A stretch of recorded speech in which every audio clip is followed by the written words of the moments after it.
Hi, Joe Shaw here, full stack engineer in incubation engineering. I'm looking into application performance, managing, monitoring, and observability as a single engineer group in incubation. Here's my weekly update issue, and you can link to the weekly issue here if you want to subscribe. So we've been on the road to getting test infrastructure set up for this project, and there's a few items that we've had to tick off before we can quite get there. So in the last week, we've been working our way through these.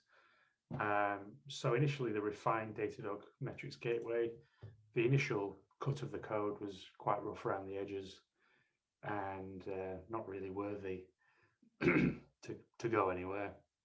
So I had to give that a bit of a clean up. Part of that is adding linting into the Go code to make sure that errors are being handled, things like that. And we're running analyzers like GoSec and whatnot to make sure that there's some level of quality automation and static analysis in the code base there. So that's all running as part of that. And we've got a bit of testing around CI. So I'll just show you. We did quite a large merge request for a lot of this stuff that we got a bit carried away with. But this is merged in now. I'll quickly show you the CI file. There's a lot of changes here, but I'll show you this one. So we are, doing the standard stuff like building, using Golang images, running unit tests, linting things.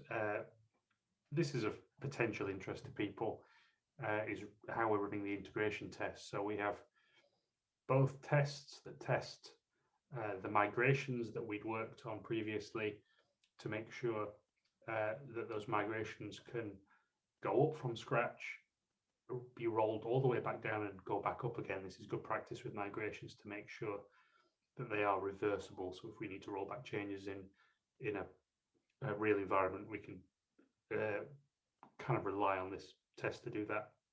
We then run integration tests where we have Go tests that connect to the database and run inserts and query the data out and things like that to make sure it's working as expected, which is particularly important for this code base because we're using a database that a lot of people won't be familiar with, and it's important that we have consistency as we develop this solution. So the way we have this set up here is by using services in GitLab CI, and we use ClickHouse as an image for the service there, and we use Zookeeper because we want to test that the clustered replicated setup is working, because in our migrations we create replicated tables and access them as we would in a proper distributed cluster. We want to test that as close to that as possible in integration tests, whilst doing it as cheaply as possible as well. And one thing we do is we have a config file checked into the project that works locally as well in Docker Compose and also works in this test. So we just have to do a little bit of checking around here because the services come up before the Git repo is checked out in the CI container. So at first we wait for that file to exist. We sleep while we wait for it, and then we copy that config into the ClickHouse servers config.d folder there and run the entry point. So that waits for that to come up.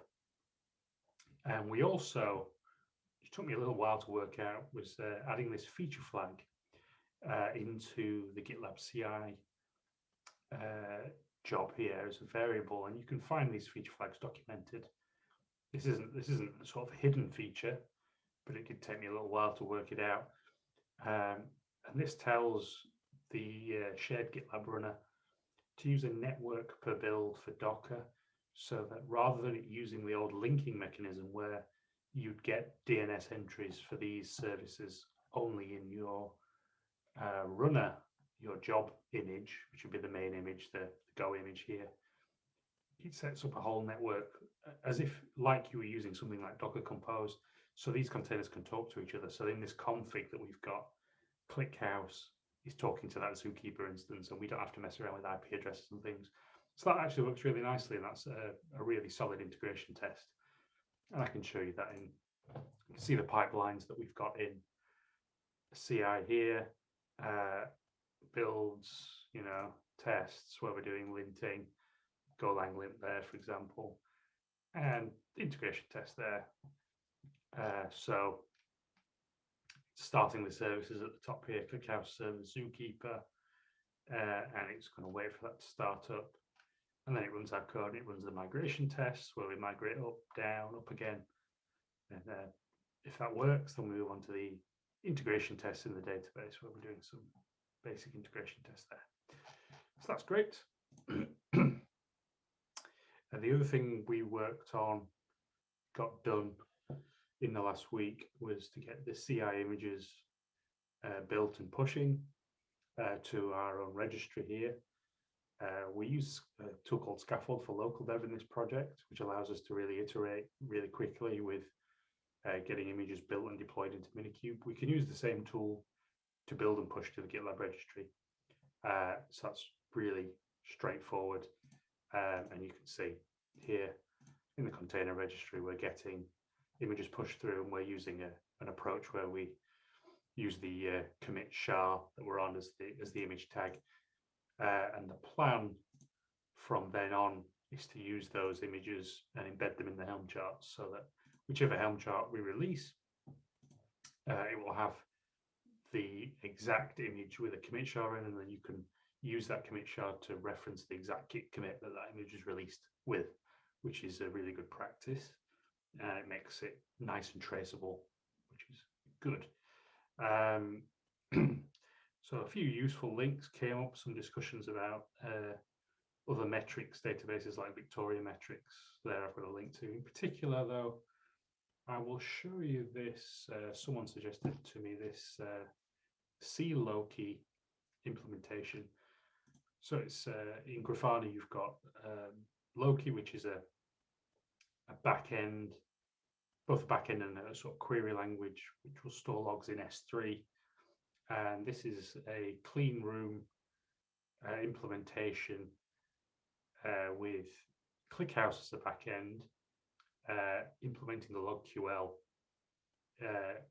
query language. So we can have a look at this. This looks really useful. We either use it as is for the logs or take a lot of good ideas from it. So this looks very, very useful for logging, and another example of how you can use ClickHouse for this sort of work. So I will look more closely at this at some point soon. So I'm still getting the test infrastructure set up. That's what I need to do this week. I really need to get this done. I have created an environment for it. I've got ClickHouse running. I just need to get our Helm chart pulled into there and deployed. That shouldn't take too much longer now. I've got the images built, pushing. I want to use, as a bit of dog fooding, I want to be able to use a Helm chart repository that's built into GitLab. It would be nice to test that out. So we can publish those Helm charts like we do a container image. It uses the same OCI format. And we can embed those images in there via their char versions as well. So I'll just quickly show you. If you look at the package registries here, you've got your container registry, but you also got your package registry. So that allows us to do things like push Helm charts into there. I haven't tried that yet, but that's what I'm going to do next. So that's everything for me at the moment. Thank you for watching.